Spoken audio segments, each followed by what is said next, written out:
ବୈଷୟିକ କମିଟି ସ୍ତରରେ କଥାବାର୍ତ୍ତା ଚାଲିଛି।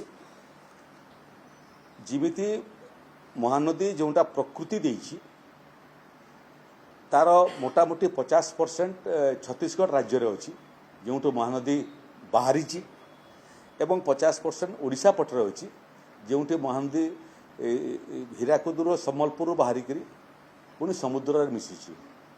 ତେଣୁ ଏ ନଦୀର ଜଳ କେମିତି ଉଭୟ ରାଜ୍ୟର ମୂଳତଃ ଚାଷୀମାନଙ୍କର ଜଳସେଚନର ପାଇଁ ପର୍ଯ୍ୟାପ୍ତ ହୋଇପାରିବ, ଜଳ ଆବଣ୍ଟନ ମହାନଦୀରେ ତାର ସନ୍ତୁଳନ ହୋଇପାରିବ, ଉଭୟ ରାଜ୍ୟର ସ୍ୱାର୍ଥ ରକ୍ଷା ହୋଇପାରିବ, ସେ ବାବଦରେ ବୈଷୟିକ କମିଟି ଯେଉଁଟା ଉଭୟ ରାଜ୍ୟର ଅଛନ୍ତି ସେମାନଙ୍କର ଭିତରେ କଥାବାର୍ତ୍ତା ଆରମ୍ଭ ହୋଇଛି।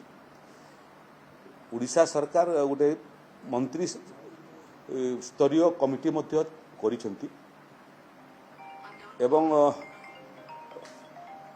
ये समस्या समाधान पर जो ट्रिब्यूनाल गठन होती से छत्तीसगढ़ को मध्य परामर्श देती मंत्री स्तरीय गोटे कमिटी करने वैषयिक कमिटर कथबार्ता है पुणी से मंत्री स्तर कथबार्ता रे आलोचना हेब और स्थिरीकृत हेब।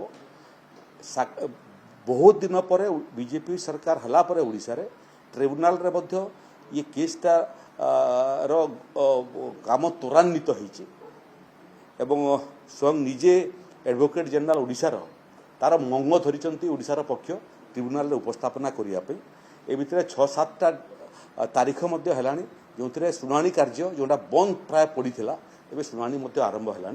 तेणु आम आशावादी अच्छु जे ट्रिब्यूनाल रे आमर पक्ष रखिबो एवं ट्रिब्यूनाल बाहर आपोष आलोचना माध्यम ये समस्यार समाधान करिबो एवं ओडिशार स्वार्थ रक्षा करिबो।